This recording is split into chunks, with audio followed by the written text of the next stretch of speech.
Hello and welcome to this video where we're going to talk about the classes and skills you can use to actually get going in POE 2. Now, these are just a rough guide for you, plus if there's any changes or anything, they might not be able to be worked in the exact same way. This is without knowing what we're going to know in like 2 days. Or whenever you're watching it. This is pre-launch of early access, so GGG could change things, could change numbers, could change slight mechanics or anything like that, so do check.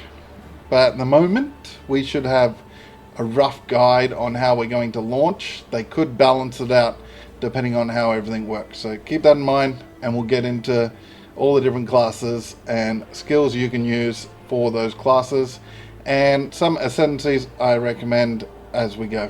We'll talk about the Witch. The Witch is interesting. You can pretty much play the Witch without minions, although the actual sort of ascendancies, you would pretty much need to be a fire damage taken as X, or spread it out, or max out your fire damage resistance up to 90, plus get all the other mitigations for everything else to use the Infernalist, and you just go a fire based Sork really.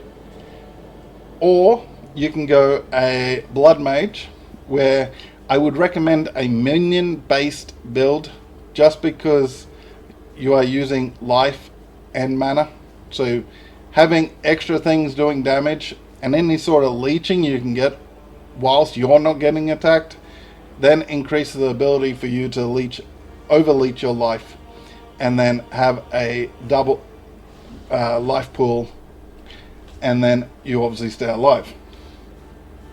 So our main skill, we're trying to do a chaos based, but obviously we're flexible. Essence Drain with faster casting, added chaos, poison chance, and withering touch. We're using skeletal snipers with skeletal arsonists with infernal legion. Now the skeletal snipers, we can command them to shoot gas grenades. We then tell our arsonists to go blow themselves up and blow up the grenades. Now, this might work nicely, or there might be a little clunkiness to it. We just need to play it out. But that's our trigger. Our arsonists are coming in and blowing up the gas grenades. Clerics are going to be, do we need them, versus the sort of keeping everything alive. So we might need to slip in some clerics. We are also going to use Raise Zombie only with power charges, with Perpetual Charge, Feeding Frenzy, Last Grasp, and potentially Minion Pack depending on the actual implementation of it once it's in the actual game. To get our power charges, we are using Bone Cage with multiple charges, Brutality, Life Leech, possibly Splinter, and possibly Spell Echo, depending on how they play together and whether they can actually play together.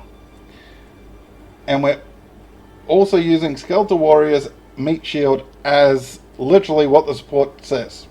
They're going to be a meat shield. And we're going to have to pick up orbs and stuff and build up our life, but we're going to try and probably do a mind over matter, life leeching, spell leeching 10%, I believe, if I recall correctly. If I look at the ascendancy wherever I put it, 10% of spell damage leeched as life. So we're going to try and get as much spell damage leeched, and then we're going to also build up our crit, so 1% crit damage per 20 life, so we're going to try a life stack. That's probably max life, so our overflow won't count, but The general idea is that we're going to stand behind our minions. Minions are going to do their thing. Going to raise the zombie, bind a spectre when we get a big powerful guy. Drop pretty much whatever we need to get that bound spectre. And then we're going to use the snipers and arsonists in sort of situations where we got a tank. So they go up, they blow up. The zombies, once we got a power charge, because they get empowered, they get more damage, they're just better. And then we're going to use them. They last 20 seconds, they do a bunch of damage. We're sitting back, we're straining, and we're probably got blasphemy if we can afford it with a bunch of curses on it. If we can't, we just use whatever curses we can get. So that's a witch. You feel there might be some that I've missed, because obviously we are looking purely at what we believe will be in the game, or what we've been told has a good chance of being in the game. Numbers can change, so keep that in mind. But let me know what you think. Are you going to play the merc, the witch, the warrior, sorceress, ranger, or the monk? And which you think will be the best? Which you think will be probably the most unbalanced? Or which do you think will be just hands down, without any bugs, glitches or anything, just the best? So, hasn't been as long as I thought it would, but I'm sure you're tired of my voice. Hit all those buttons, and I'll catch you next time. Goodbye.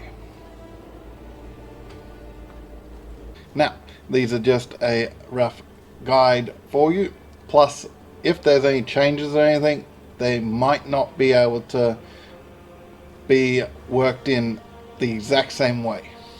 This is without knowing what we're going to know in like 2 days, or whenever you're watching it. This is pre-launch of early access, so GGG could change things, could change numbers, could change slight mechanics or anything like that. So do check. But at the moment, we should have a rough guide on how we're going to launch. They could balance it out depending on how everything works. So keep that in mind, and we'll get into all the different classes and skills you can use for those classes, and some ascendancies I recommend as we go.